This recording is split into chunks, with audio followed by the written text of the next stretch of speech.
When someone says dark chocolate, do you actually know what makes it dark? Or when a pastry chef hands you something called ruby chocolate, do you know what you just ate? So today we're fixing that. Every type of chocolate is explained. Where it came from, what's actually in it, why it tastes the way it does, and which ones are genuinely worth your money and which ones are not even chocolate. Let's begin. Chocolate 1 is dark chocolate. It is 3,500 years old and still the most misunderstood one in the room. Back in the 1500 BCE, the Olmec civilization in Mesoamerica was cultivating the cacao tree and prized cacao beans so highly that they used them as money. You could buy things with cacao beans. Fast forward to today. Dark chocolate must contain at least 50% cacao solids by law. Premium versions go up to 99%. That percentage on the wrapper isn't a health score or a bragging number. It's telling you exactly how much of what you're eating came from the actual cacao bean versus added sugar. 70% dark chocolate means 70% bean, 30% sugar. 99% means almost no sugar, which is why eating 99% dark chocolate for the first time is an experience that rearranges your understanding of what bitter means. Use dark chocolate for eating straight, baking anything serious, ganaches, truffles, drinking chocolate, and impressing anyone who asks what you brought to the dinner party. Chocolate 2 is milk chocolate. The year is 1867. A Swiss chocolatier named Daniel Peter is staring at a bowl of chocolate and a glass of milk, and wondering why the two absolutely refuse to cooperate. The water in fresh milk keeps causing the mixture to spoil, separate, and generally become a disaster. He has been working on this problem for 8 years. 8 years of failed chocolate. His breakthrough came when he walked next door. Literally, his neighbor was Henri Nestlé, who had just invented powdered milk. Powdered milk has almost no water content, which solved Peter's entire problem overnight. Together, they created the first stable milk chocolate in 1875. American milk chocolate has a distinctive, slightly sour tang that confuses people raised on European chocolate. That's not a flaw. Hershey's original recipe used partially lipolyzed milk, a preservation technique common before refrigeration was widespread.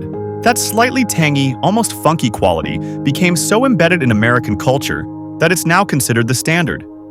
Everything you loved as a child, hot cocoa, coating strawberries, gifting to anyone who claims not to have a sweet tooth, and being the chocolate that genuinely makes most people on Earth happiest. Chocolate 3 is white chocolate, which is technically not chocolate. The FDA took until 2004 to deal with this. I need everyone who loves white chocolate to take a breath, because what I'm about to say is technically true. White chocolate is not chocolate. There it is. It contains no cocoa solids. It is made from cocoa butter, sugar, and milk. While it comes from the cocoa bean, it contains none of the compounds that define chocolate flavor. Nestlé introduced it commercially in 1930 with the Galac bar in Europe, and chocolate purists have been upset about it ever since. But here's the thing. The reason some chocolatiers actually love working with white chocolate is precisely that it has no strong chocolate flavor of its own. It's a canvas. It carries other flavors like vanilla, matcha, freeze-dried raspberry, and lavender. White chocolate is notoriously difficult to work with because cocoa butter melts at body temperature. The temperamental nature of white chocolate is one of the main reasons pastry chefs charge more for white chocolate work. Use white chocolate for ganaches with unusual flavors, coating matcha truffles, dessert decoration, blondies, anything where you want creaminess and sweetness without the chocolate competing with other flavors. Chocolate number 4 is ruby chocolate. In 2017, a Swiss chocolate company called Barry Callebaut announced something that the chocolate world had not seen in 80 years. A fourth type of chocolate, pink naturally and no added coloring, no fruit flavoring, no artificial anything. Ruby chocolate comes from specially processed ruby cacao beans found in Ecuador, Brazil, and the Ivory Coast. These beans naturally contain precursors that, when processed without fermentation, produce a ruby chocolate must contain at least 47.3% cocoa products to meet chocolate standards, sitting somewhere between milk and dark in composition. The flavor is genuinely unlike anything else in the chocolate family. Tart, fruity, and a little acidic, like someone crossed chocolate with a raspberry yogurt.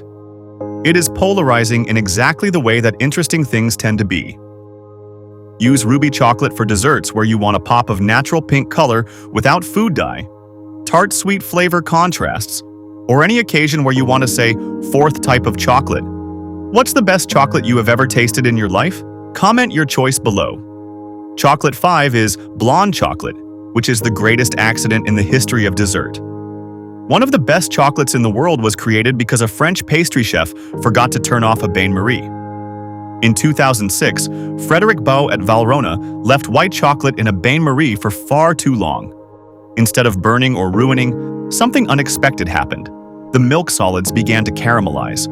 The chocolate turned golden, and when he tasted it, tasted like salted caramel and a richness and depth that white chocolate had never had before.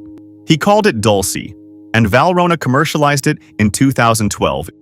Use blonde chocolate for frosting, ganache, cookies. Chocolate 6 is the Modica chocolate. Modica chocolate comes from the town of Modica in Sicily, and the recipe has been virtually unchanged since the 16th century, when Spanish conquistadors brought it from the Aztecs, which makes this technically the most historically authentic European chocolate on this list. Here's what makes Modica genuinely unusual. It is never conched, never refined and processed at low temperatures, never exceeding 40 degrees Celsius, so the sugar crystals don't dissolve. Instead of melting smoothly on your tongue, Modica chocolate crumbles. Traditional flavors are cinnamon, vanilla, and chili pepper, exactly as the Aztecs made them. Chocolate 7 is raw chocolate, the one the health community loves, and chefs are more cautious about. Raw chocolate is made from cocoa beans that have never been roasted and kept below 42 degrees Celsius throughout the entire process to preserve enzymes and antioxidants that roasting would destroy. The raw food movement popularized this in the 2000s, making bold claims about health benefits from unprocessed cacao. And some of those claims have genuine scientific backing, where roasting does reduce certain antioxidant compounds. The result is more bitter, more astringent, and significantly more intense than roasted chocolate. It's not bad. It's just genuinely different from what most people mean when they say chocolate.